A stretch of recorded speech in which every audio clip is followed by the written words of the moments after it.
আস্তে আস্তে যত বড় হচ্ছে আর ভাবতেছি যে টাকা ছাড়া আসলে দুনিয়া অচল। টাকা থাকলে আপনি সবার কাছে বেস্ট প্রায়োরিটি পাবেন, আর টাকা না থাকলে আপনি কোথাও দাম পাবেন না। আগে ভাবতাম ছেলেদের টাকা থাকলে হয়তো এমনটা ভাবে সবাই, কিন্তু এখন দেখতেছি মেয়েদের ক্ষেত্রেও সেম জিনিসটা সবাই ভাবে। তো দিন শেষে টাকাটা আসলে মেইন। টাকা ছাড়া আসলে কোথাও দাম নাই। শখের বয়সে অনেক শখগুলো চাপা দিয়েছে শুধু এই টাকার জন্য। অনেক ভাবি যে একদিন অনেক টাকা হবে, তখন সব শখ হয়তো পূরণ করব, নিজেরটা না করতে পারলেও মেয়েরটা সবসময় করব। তো আসসালামু আলাইকুম এভরিওয়ান, সারাদিন কী করলাম সব থাকতেছে এই ভিডিওতে। সকালবেলা ঘুম থেকে উঠে আজকে একদম শরীর ভালো লাগতেছিল না। মাকে বলতেছি তুমি রান্না করো, তো মা বলতেছে কি খাবি, তো আমি বলছি তোমার যেটা মন চায় সেটা করো। কয়েকটা দিন ধরে শরীরটা আমার খুব দুর্বল, একদম ভালো লাগতেছে না, রাতে ঘুমও তেমনটা হচ্ছে না ঠিক মতো। তো মা ভাবতেছে আমার শরীরের রক্ত হয়তো আরও কমে গেছে, কারণ আমার আগে থেকে রক্তের পয়েন্ট 8 পয়েন্ট, এটা নিয়ে খুব টেনশন করে মা। তো বলতেছে মলা মাছ দিয়ে চচ্চড়ি রান্না করে দিই, সেটা খা। আর বাই দ্য ওয়ে আমি ছোটো মাছ একদম লাইক করতাম না কখনোই, আমি 2-3টা মাছ ছাড়া তেমনটা মাছই খাই না। তো মা বলতেছে খেয়ে দেখ, একটু হলেও শরীরে রক্ত হবে বা বাবু ব্রেস্ট ফিডিং করে, তোরই ভালো হবে। তো যাই হোক, এটাই রান্না হলো। তো আমি তো 2-3বার মুখে দিয়েছি, কারণ আমার ভালোই লাগতেছিল না। আমার হাজব্যান্ড বাইরে থেকে আসতেছিল, আমার মেয়ে তো খুব খুশি। তো আমার হাজব্যান্ড তেল নিয়ে আসে 2 কেজি। আর্মি ওয়াইফ হয়েও আমার হাজব্যান্ড রেশন তোলে না, আমি রেশন মাঝে মধ্যে চোখে দেখি। চিনি তেল ছাড়া আমি ওভাবে কিছুই নিই না, সব বিক্রি করেই দেয়।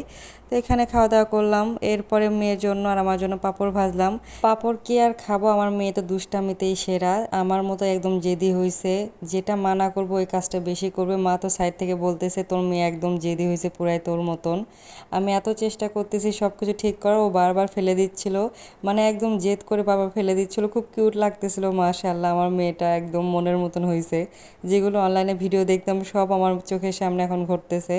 মানে আমার মেয়ে সব কিছু করে দেখাচ্ছে আমাকে, মাশাআল্লাহ। বিকেলবেলা খুব মাথা ব্যথা করতেছিল, ভাবলাম কফি তৈরি করে খাই, কফি বানায় খাইলাম। এরপরে মেয়ের জন্য সন্ধ্যার দিকে সাবুদানার খিচুড়ি রান্না করে দিয়েছি। একটা ছোট রসুন আমি কুচি কুচি করে কেটেছি, একটা ছোট আলু দিয়েছি, তেজপাতা, লং, এলাচ, দারুচিনি আর সাবুদানা। তা আমি ভালো করে সরিষার তেল দিয়ে মেখে এখানে রান্না করেছি। হওয়ার পর থেকে একটা জিনিস আমি খুব লক্ষ্য করি, ইনা যখন সব খাবার একদম চেটেপুটে খায়, নিজের কাছে খুব শান্তি লাগে যে না আমার কষ্টগুলো সার্থক হয়েছে। আর এই যে মা থাকার শান্তি, চালতার আচার করার জন্য সিদ্ধ দিয়েছিল, তো এখানে হয়ে গেছে। তো ভালো, এখন রান্নাটা করি, কারণ মলা মাছ দিয়ে আমি বিকালবেলা খাইতে পারিনি।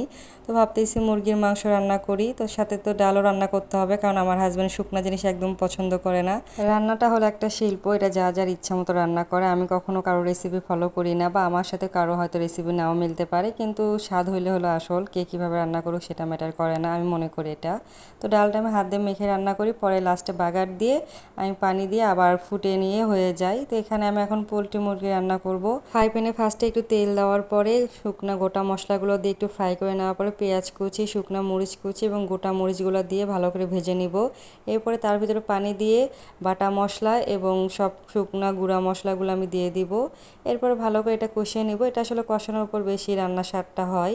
তো তারপরে মাংসগুলো দিয়ে দেওয়ার পরে একটু এটাও কষিয়ে নেব পানি ছাড়া অনেকক্ষণ ধরে।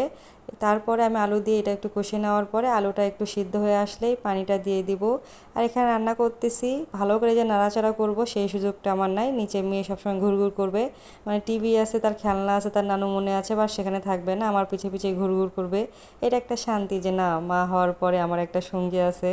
আর এই তো আমার রান্নাটাও শেষ হয়ে গেছে। এরপর আমার হাজব্যান্ড বাসায় আসলো 10টার পর, সে 6টার দিকে ডিউটিতে গিয়েছিল, 10টার পর আসছে বাসায়। এরপর একসাথে খাওয়া দাওয়া করলাম। আমার কাছে খুব ভালো লাগে যে সারাদিন তার জন্য ওয়েট করি, 2 বেলা একসাথে খাই, এটাই অনেক, এটাই সংসার জীবনের শান্তি। বাবু হওয়ার আগে আমার সারাদিন সময় যেতেই চাইতো না, কিন্তু ইনায়া হওয়ার পর থেকে আমার সারাদিন 1 মিনিটের মতন চলে যায়, মানে আমি হুঁশই পাই না সারাদিন কী করব, কত কাজ বাকি থাকে। আর এই যে আমার গাছগুলা এত বড় হচ্ছে, নিজের কাছে খুব ভালো লাগে, জাস্ট একটু ডাল দিয়ে এত বড় হয়ে গেছে। তো টাটা, বাই বাই, আল্লাহ হাফেজ।